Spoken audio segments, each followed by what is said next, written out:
Welcome back to Indianomics. We are now joined by Dr. Rathin Roy of the Overseas Development Institute. We have been discussing the southern states' complaint that they are getting a declining share from the central pool of taxes, although they contribute more. Rathin Roy, thank you very much for your time. And that is indeed the first question to you. Do you think the southern states have a point? Yes, they do. Oh. Can you elaborate?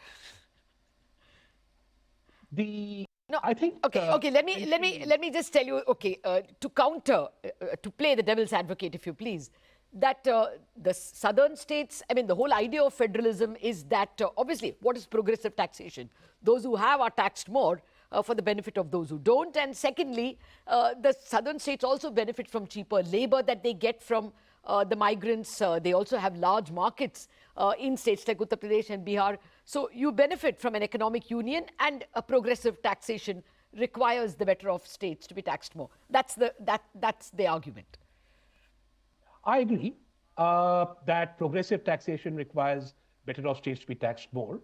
I'm not sure taxation in India is all that progressive today, especially with the level of corporate taxation, buoyancy is declining, personal income tax going up, and GST taking up more and more of the tax kitty. So if you take, for example, GST, that tax is paid by states that consume more. Which states consume more? Richer states. So the market argument is valid up to a point. I don't think that is the real issue. If you had a situation, well, let me give your listeners a data point. The divisible pool is divided according to a formula. Since the last 40 years at least, the largest element in that formula, the largest weight, has been given to the inverse of the per capita income, not the population, to the inverse of the per capita income of a state, which means the poorer you are, the more money you get as a state. Now, that would have been fine if two things were happening. If the divergence between the per capita incomes of rich and poor states in India was narrowing, and if, as in the European Union or in the United States or in any other federation, the majority population states were the richer states and the minority population states are the poorer states. That is not the case in India. The vast majority of our population is poor and they live in the poorer states, and the minority of our population that is rich lives in the richer states. And actually, declining fertility is only a consequence of this divide. Rich states are, rich countries have lower fertility. Rich states have lower fertility. Now, in these circumstances, unless one has a value proposition saying this is going to change and that prosperity is going to come to these poorer states, we are effectively talking about transferring resources to them in perpetuity to compensate them for their failure to develop. That, I think, is not going to be acceptable anymore. It is quite remarkable, in fact, that it has been acceptable for 70 years. I worked in the 13th Finance Commission. I was the chief economist. And I noticed state by state, even Mr. Modi's state, Gujarat, which normally sort of grudges giving other states money. No one made the argument that this was wrong. The argument only was, we have poor people in our state too, or why is there no progress happening there? Nothing more than that. So I think the problem is this. The failure of India to develop its Hindi heartland is being compensated by transferring revenues from rich states to poor states. This compensation does not solve the problem of the Hindi heartland being poor and populous. And that is why what states, I think, are objecting to is why use this transfer to compensate and actually not tackle the problem. And we see no evidence whatsoever that this problem is being tackled.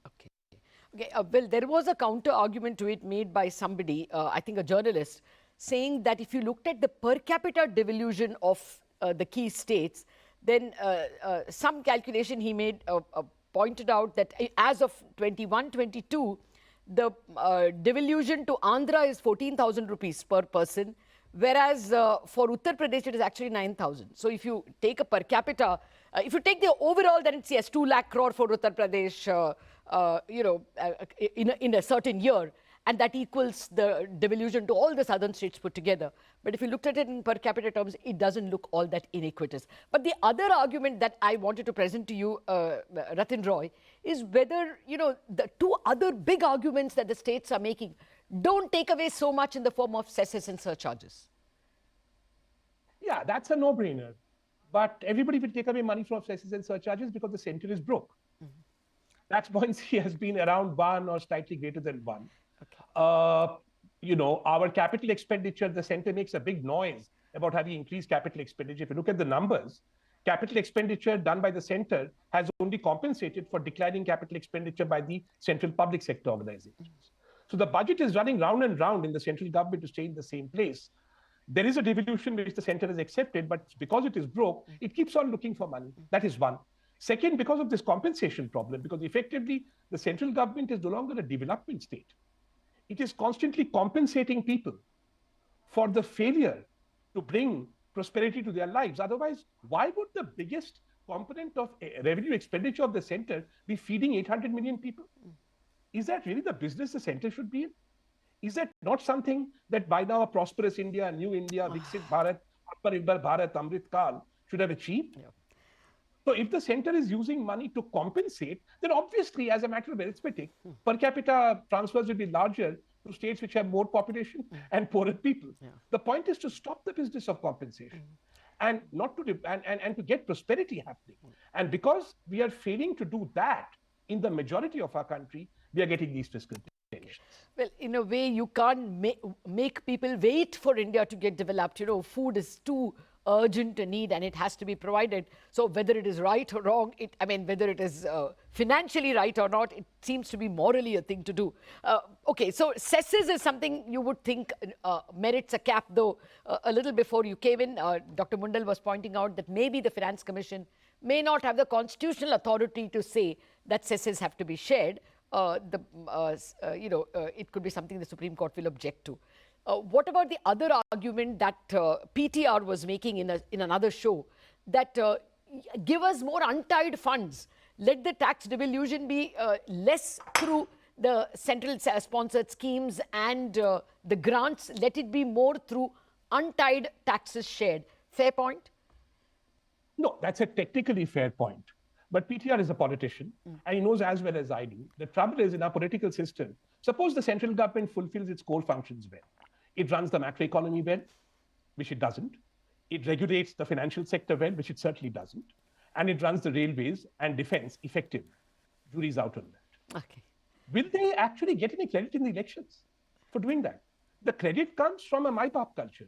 I gave you health, I gave you education, I gave you... So therefore, what happens is that central governments, including Congress, it's not just BJP, yes, both of them, tend to start tinkering and interfering in things where they can claim credit for making lives of the people better in this kind of retro Annadata fashion. Okay. All right. Yeah. So it's because we lack a modern government, and we have a government that gets electoral mileage, or so they think, on symbolism, that we have this challenge. Now, a real government really interested in development certainly would be providing untied resources. Okay. And on the point of the food, I completely agree with you. But that is exactly my point. 75 years after independence, the majority of my population is so poor, I still have to subsidize their food. Yeah. That's an indictment on our development process. Absolutely. And something we have to reflect on as part of the discussion on fiscal federalism. Okay. We can't view the two in isolation. Fair point, sir. Fair point. 55% is what it works out to, 80 crore people out of 140 crore. Well, just a final point, have to wind up. What would your suggestions or asks be of the 16th Finance Commission? One, given that they don't have a member from the South, okay, they will have to demonstrate more than usual that Caesar's wife is above suspicion. Okay. We in the South and the West will be watching them like a hawk. Okay.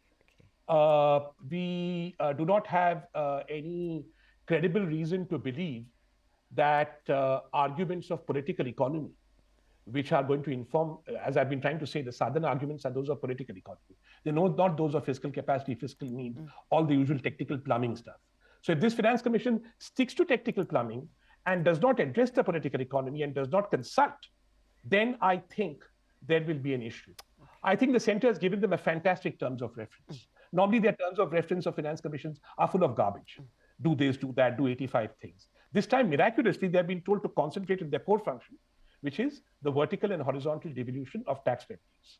They should focus on that, and therefore they should not shy away from political economy problems. That is my first recommendation. The second is not to be scared that the recommendations be rejected, and thereby to gain credibility for the institution, which is lacking in almost every institution in India nowadays. Let me give you an example of the cess. I agree. that you cannot constitutionally sort of put a cap on cess, but you can define the divisible pool as follows. You can say at current levels of cess, let's say, the divisible pool will be 41% to the state. If the percentage of cess goes up, then the divisible pool will automatically go up by 1.5. So you could have a sliding formula. Yes. The center may reject it, but then it is on the onus is then upon the center to explain why they rejected it, and the Finance Commission would have done its institutional job. Institutions should not anticipate constitutional strike down. They should do their job with the public interest in mind, and I do hope this Finance Commission will do it without being too parochial. But they must remember that their composition already is giving rise to considerable disquiet in the South. Out of time, sir, but great suggestions. We hope the 16th Finance Commission is listening. Thank you very much indeed for joining us. But to quickly wrap up on this edition of Indianomics, thank you very much for watching what I thought was an extremely informative last half hour.